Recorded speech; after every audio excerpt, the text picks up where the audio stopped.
Preservation Connecticut is proud to present its Merit Awards for 2020.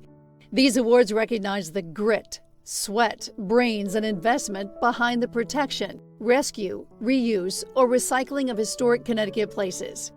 We are honored to recognize these efforts and celebrate the results. Volunteers empowered, jobs and homes created, justice delivered, and communities strengthened. The recipients were selected before the coronavirus pandemic shut down most of the state's activity. In ensuing months, our lives have changed in ways that we never imagined, and with effects that will linger for a long time to come. One award recipient has gone out of business. Others are struggling to adjust to new realities, but the places themselves remain. By their enduring presence, they tell stories of survival and adaptation through decades or even centuries of unimaginable change. And through these stories, they offer hope that we too will survive and adapt. James Blackstone Memorial Library, Branford. Public buildings need to be accessible to all, but for the James Blackstone Memorial Library, this posed a dilemma. Dedicated in 1896, the library is considered a community treasure and listed on the National Register of Historic Places. But for years, users who could not navigate the monumental front steps had to slink in through an insignificant basement door at the back near the parking lot. Now, a new addition at the rear creates a dignified entry while leaving the architect's original design intact and in use at the front. Key to this design was integrating the addition with the 19th century structure. In fact, its marble exterior is a perfect match, coming from the same quarry that supplied the stone for the original construction. Inside, a spacious and light-filled lobby welcomes all comers. 30 years ago, the Americans with Disabilities Act was enacted as a civil rights measure to ensure the dignity of all citizens, whatever their physical condition. The Blackstone Library has more than met that goal while respecting and enhancing its historic architecture. Project Team, James Blackstone Memorial Library. Silver, Petrocelli and Associates, Incorporated. Michael Horton Associates. Criscolo Engineering. Langan Engineering, and Downs Construction Company. Lake Avenue Bridge, Merritt Parkway, Greenwich. 10 years ago, the National Trust and World Monuments Fund listed the Merritt Parkway as an endangered historic place due to deterioration of the parkway's bridges and landscape. The Lake Avenue Bridge in Greenwich epitomized this decline. Its steel span flagged is structurally deficient and its ornamental ironwork rusting away. To make matters worse, planned replacement of the bridge had to be put on hold following the financial crash of 2008. In fact, the delay allowed the Department of Transportation to work with the Merritt Parkway Conservancy to develop plans for repairing and restoring the bridge. While the department finalized specifications for dismantling, repairing, and re-erecting the bridge, the Conservancy determined the original paint scheme, a task beyond DOT protocols. Now the restored bridge once again provides a fitting gateway to Connecticut, accomplished through a public-private collaboration and unusually applying best architectural conservation techniques to an engineering structure. Moreover, by its visibility, it calls attention to the Department of Transportation's ongoing work to enhance and improve the parkway as an important transportation corridor and a treasured historic asset. Project Team, Connecticut Department of Transportation. Mohawk Northeast Incorporated, Malone and McBroom, Merritt Parkway Conservancy, and Jablonski Building Conservation. Borough 496, Newhall Street School, Hamden. Historic preservation, economic development, and environmental justice come together at Borough 496. Built in 1917 as the Newhall Street School and expanded in 1925 and 1941, the building was a community resource for decades as a neighborhood school, then a police substation, fire headquarters, welfare agency, and finally, community center. The building closed in 2002 due to structural damage. At the same time, the surrounding neighborhood, which has a poverty rate nearly twice that of the rest of the town of Hamden, was undergoing a massive residential remediation project to remove contaminated soil on which it had been built. As part of its mission to foster economic and community development, the Hamden Economic Development Corporation acquired the vacant school and renovated it to be a community-based incubator called Borough 496, using state historic rehabilitation tax credits as part of the financing. Offering working and meeting spaces, plus business training, mentoring, and events, Borough 496 is putting its historic building to work to create jobs and wealth in its otherwise poor and blighted neighborhood. Project Team, Hamden Economic Development Corporation, Buchanan Architects LLC, and Pack Group LLC. Mahogany Suite, Mark Twain House, Hartford. Archival research and high-level craftsmanship combined to provide a new glimpse into the life and home of Samuel Clemens, the famed author known as Mark Twain. The house, built in 1874, is now a well-attended museum and a National Historic Landmark. Just off the entry hall is the Mahogany Suite, the best guest quarters, comprising of a bedroom, dressing room, and bathroom. Like the rest of the first floor, the suite was redecorated in 1881 by Associated Artists, the firm headed by Louis Comfort Tiffany.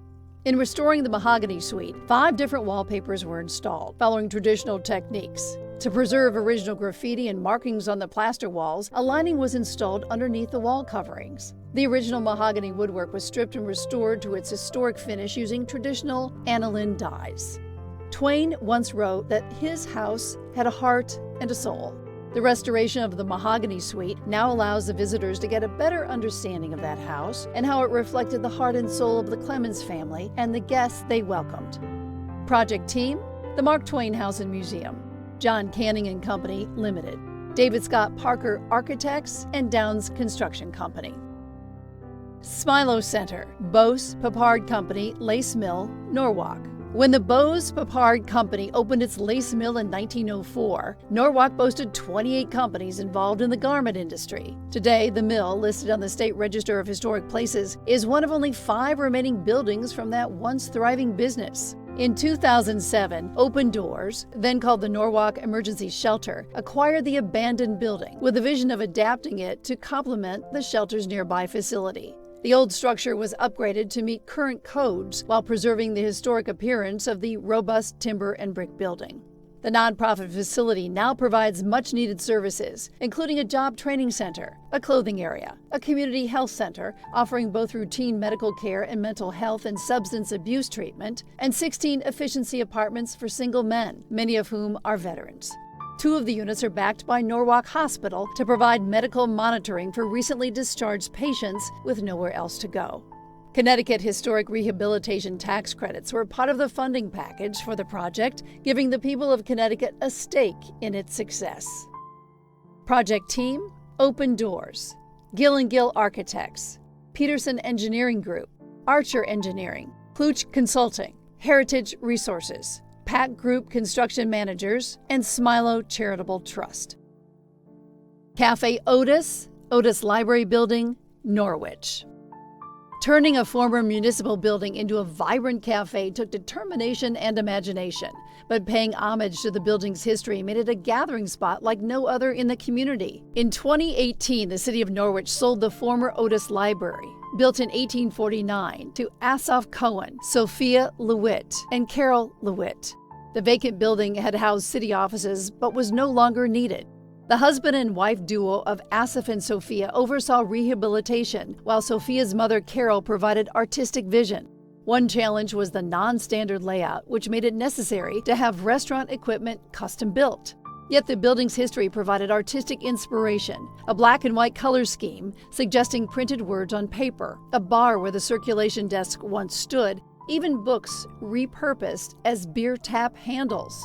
Offering an array of foods and entertainment, Cafe Otis quickly became a Norwich hotspot. Sadly, the coronavirus pandemic forced Cafe Otis to close. While the renovated building awaits new occupants, the developers, building on their success, are renovating 3 more historic downtown buildings for apartments, a co-work space, and shops. Project Team, Otis Home, LLC. Bassam Fellows Headquarters, Schlumberger Research Center Administration Building, Ridgefield. The Schlumberger Research Center Administration Building, completed in 1952, was Philip Johnson's first non-residential commission. After Schlumberger left the site in 2006, the abandoned building fell into disrepair. Now the design company, Bassam Fellows, has fully restored it, retaining the original use as executive office space, minimize alterations, making it possible to preserve original fabric while reinstating lost original details. Extensive water damage created opportunities. Several layers of roofing were removed to reveal the original roof fascia and recapture the building's elegant proportions. Inside, replacing the destroyed ceiling allowed upgrades to electrical services and lighting. Original fixtures by lighting designer Richard Kelly were restored and reinstalled. Oak millwork was hand-sanded and refinished. Much of the interior courtyard wood window frames had to be replaced, providing an opportunity to restore the window frame profiles altered over time. Oversized double-pane glass from special ovens improves energy efficiency. With its elegance of proportion, spacious and light-filled interiors, and timeless material and color palette, the restored research center feels as contemporary today as it was in 1952. Project team, Bassam Fellows Incorporated, and Alan Peterman. Joseph R. Ensign House, Simsbury. Anchoring the south end of Simsbury Center, the Joseph Ensign House was built in 1905. The house gained an addition in the 1960s and in the 1980s was converted for bank use. When the bank left, longtime residents Mark and Ika Scully acquired the property. Combining Ika's passion for preservation with Mark's work in energy efficiency, they created a program that includes a restaurant, salon, apartments, and Airbnb rental. Because of the previous bank use, the historic house needed relatively few alterations, and the exterior was in good shape. The real focus of the project was sustainability. To conserve energy and reduce the carbon footprint, the Scullys reused the addition, preserving its embodied energy. They installed new storm windows and a solar array to reduce dependence on fossil fuels. Other sustainable features included pervious brick paving, bicycle and electric vehicle parking, and low-growing fescue grass lawn to reduce irrigation and mowing. In addition to environmental sustainability, the project contributes to community sustainability by promoting economic development, strengthening the pedestrian-friendly environment, and preserving an historic resource that contributes to the town's character. Project team, Solectren LLC, Crosskey Architects LLC, Acorn Consulting Engineers, James K. Grant Associates, CR3 LLP, Prescott Construction, Connecticut State Historic Preservation Office, National Park Service, Hassett and George PC, Markham, Webster Bank, Eversource Energy, Home Energy Technologies, and Simsbury Main Street Partnership. Resiliency planning for preservation statewide. The devastation wrought by Superstorm Sandy underscored the need to incorporate historic preservation in resilience planning and disaster recovery. Using funds from the National Park Service, Connecticut State Historic Preservation Office carried out the resiliency planning for preservation as part of Superstorm Sandy Disaster Relief Assistance Grant Program. To help protect historic resources from the effects of climate change, the project team surveyed thousands of properties, listed hundreds on the national or state registers, digitized data on historic resources, produced context reports, and carried out a wide-ranging resiliency planning and outreach program. This work produced a set of tools for managing historic properties, plus materials for stimulating interest and research into Connecticut's historic places. It provided information on and procedures for adapting to climate change and for assisting in recovery after natural disasters. The result is a comprehensive approach to preservation planning in an era of climate change, along with high-quality planning tools to carry that out. Thanks to this project, Connecticut is now in a stronger position to protect its irreplaceable historic resources amid mounting environmental threats. Project team, R. Christopher Goodwin and Associates, Incorporated. Connecticut State Historic Preservation Office. Department of Economic and Community Development. Dewberry. Malone and McBroom. Towers Goldie, LLC. Ocean Surveys, Incorporated. Mashantucket Pequot Museum and Research Center. University of Rhode Island Graduate School of Oceanography. First Congregational Church of West Haven. In 2018, a 40-square-foot section of ceiling and decorative cornice collapsed in the First Congregational Church's sanctuary. Engineers determined that the collapse was the result of the ceiling's age, dating to 1859, and the flexibility of the timber framing. As the structure flexed over the years, connections between the heavy plaster and the underlying frame came loose. If not corrected, the entire ceiling was at risk. Many building owners might have replaced old plaster completely with a more modern ceiling, but the church wanted to save its historic fabric if possible. Working with skilled consultants, the church reinforced the ceiling and attic framing and reattached the loosened plaster ceiling and moldings with a combination of mechanical fasteners and a consolidation system that coated and stabilized the plaster. Finally, a skim coat of plaster covered a network of small cracks in the ceiling. Listed on the National Register of Historic Places, the First Congregational Church is a focal point of downtown West Haven. The church is to be commended for its expeditious and sensitive approach to preserving its historic sanctuary. Project Team, First Congregational Church of West Haven. GNCB Consulting Engineers. Cronenberger & Sons Restoration. John Canning & Company. Montgomery Mill Apartments, J.R. Montgomery Company Mill, Windsor Locks. The J.R. Montgomery Company manufactured yarns, tinsel products, and communications wire in Windsor Locks from 1891 until 1989. Its factory, built between 1891 and about 1939, is listed on the National Register. Today, the once vacant complex has been converted into 160 apartments, a daunting undertaking that, among other challenges, required remediating contamination, providing access to the tight but scenic site between the Windsor Locks Canal and the Connecticut River, and coordinating an array of state, local, and private partners. Federal and state historic rehabilitation tax credits helped make this possible. In addition to the primary buildings, the developer rehabbed a smaller pump house and rebuilt the rooftop sign according to the original specifications. The original letters were preserved and installed in the elevator lobbies, along with other artifacts and information about the site's history. The redevelopment of the Montgomery Mill reinforces transit-oriented development projects by the town and the Connecticut Department of Transportation, as well as other revitalization efforts. With its neglected buildings put back to good use, the Montgomery Mill once again makes a welcoming statement that Windsor Locks is committed, lively, and growing. Project Team, BC Montgomery Mill LLC, Beacon Communities. Beacon Community Services LLC. Crosskey Architects LLC. Beacon Concepts, Long Consulting LLC, James K. Grant Associates, Fuss & O'Neill, Cirrus Structural Engineering LLC, Keith Construction Incorporated, Waypoint KLA, Connecticut Department of Economic and Community Development, Connecticut State Historic Preservation Office, Connecticut Department of Housing, Connecticut Housing Finance Authority, National Park Service, Eversource Energy, Bank of America, Town of Windsor Locks, and Connecticut Main Street Center. Thomas Bevan's House, Woodbridge. The Thomas Bevan's House almost didn't make it. Built about 1800, for many years it was a rental property of the South Central Connecticut Regional Water Authority. In 2003, the RWA offered the house, along with 15 other historic buildings, for moving off watershed land. There were no takers, given the costs and complexities of house moving.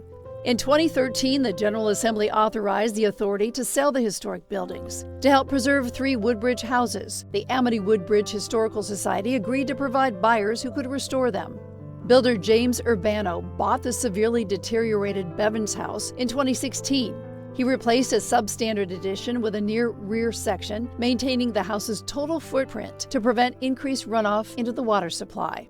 Some interior elements retain an unfinished look that convey a sense of the house's age and recall its ruinous pre-restoration condition. Today, this modest farmhouse, located behind stone walls along a dirt road, once again provides a vivid reminder of Connecticut's rural past. Project Team, Amity Woodbridge Historical Society, South Central Connecticut Regional Water Authority, F&J Urbano Company Incorporated, Andrea Rose Urbano. To learn more about Preservation Connecticut and these award recipients, visit preservationct.org.